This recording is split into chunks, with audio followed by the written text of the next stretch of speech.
আরজিকর কাণ্ড নিয়ে তোলপাড় পড়ে গেছে সারা রাজ্যে। আরজিকর মেডিকেলের জুনিয়র ডাক্তাররা, স্বাস্থ্যকর্মীরা তারা প্রতিবাদ করছেন, আন্দোলন করছেন। এরই আবহে আপনারা জানেন যে কলকাতা পুলিশের তরফ থেকে নিষেধাজ্ঞা জারি করা হয়েছে যে আরজিকর মেডিকেল চত্বরে মিটিং, মিছিল, অবস্থান, ধর্ণা করা যাবে না। আগামী 7 দিনের জন্য নিষেধাজ্ঞা জারি করা হয়েছে। কি ছবি সরাসরি আপনাদের দেখাবো, চলে যাবো আমাদের প্রতিনিধি ঝিলম করঞ্জয়ের কাছে। ঝিলম, জুনিয়র ডাক্তাররা তারা কি বলছেন এই নিষেধাজ্ঞা সম্পর্কে? একদমই সরাসরি ডক্টর সৌরভ দাসের কাছে যাব।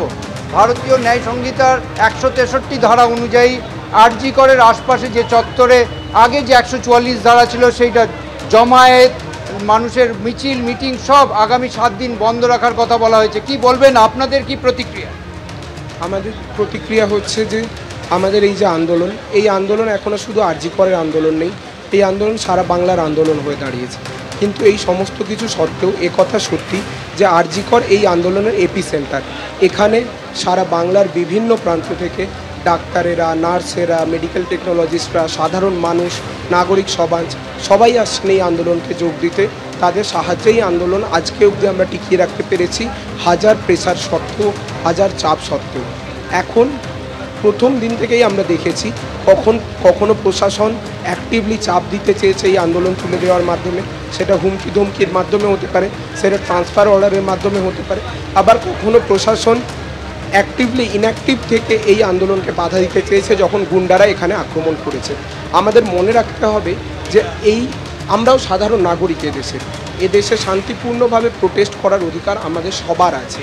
সেই আন্দোলনের উপর যখন ঘৃণ্য গুন্ডারা আক্রমণ চালায় তখন পুলিশ আমাদের সমর্থন দিতে পারে না, কিন্তু যখন অন্য শান্তিপূর্ণ মিছিল হওয়ার কথা হচ্ছে তখন সেই সমস্ত মিছিলকে আটকে দেওয়ার জন্য পুলিশ যেভাবে ভারতীয় ন্যায় সংহিতার 163/1 ধারা, যেটা পুরনো 144 ধারা, সেটা জারি করার চেষ্টা করছে, সেই সিদ্ধান্তকে আমরা পুরোপুরি অগণতান্ত্রিক বলেই মনে করছি। কারণ একটা শান্তিপূর্ণ মিছিলকে শান্তিপূর্ণভাবে হতে দেওয়াই পুলিশের কর্তব্য। পুলিশের কর্তব্য কিন্তু আমাদের সিকিউরিটি দেওয়া, আমাদের আন্দোলনের কণ্ঠরোধ করা নয়। কিন্তু এখানে যে ভূমিকা পুলিশ পালন করছে এই সিদ্ধান্তের মাধ্যমে, তা একেবারে সরাসরি আমাদের কণ্ঠরোধ করার প্রচেষ্টা বলেই মনে করছে।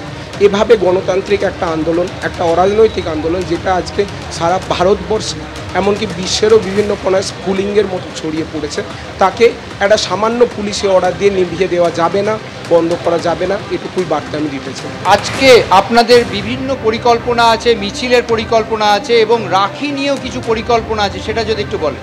আজকে আমাদের এখনও অবধি যে পরিকল্পনাগুলো একেবারে ফিক্সড হয়ে আছে, সেটা হচ্ছে যে আমরা দুপুর 1টা থেকে কলেজ স্কোয়ার থেকে শ্যামবাজার একটা মিছিল করব।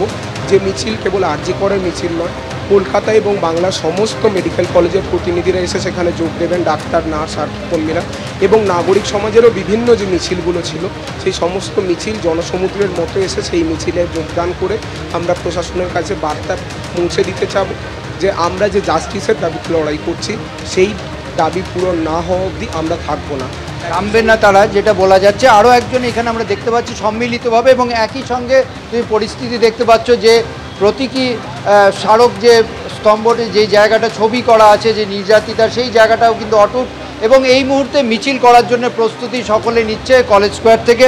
অন্যদিকে হাসপাতালে এমার্জেন্সি ট্রমা কেয়ার সেন্টারে চলছে, সংখ্যায় কম হলেও সেটা চালু আছে বলে হাসপাতালের তরফে দাবি করা হয়েছে। পড়ুয়ারা কিন্তু এই যে নির্দেশ, যেটাকে আন্দোলনকারীরা বারবার বলছে এটা অগণতান্ত্রিক, এবং তারা মনে করছেন এই নির্দেশের মাধ্যমে সেটা কোনোভাবে দমিয়ে দেওয়া যাবে।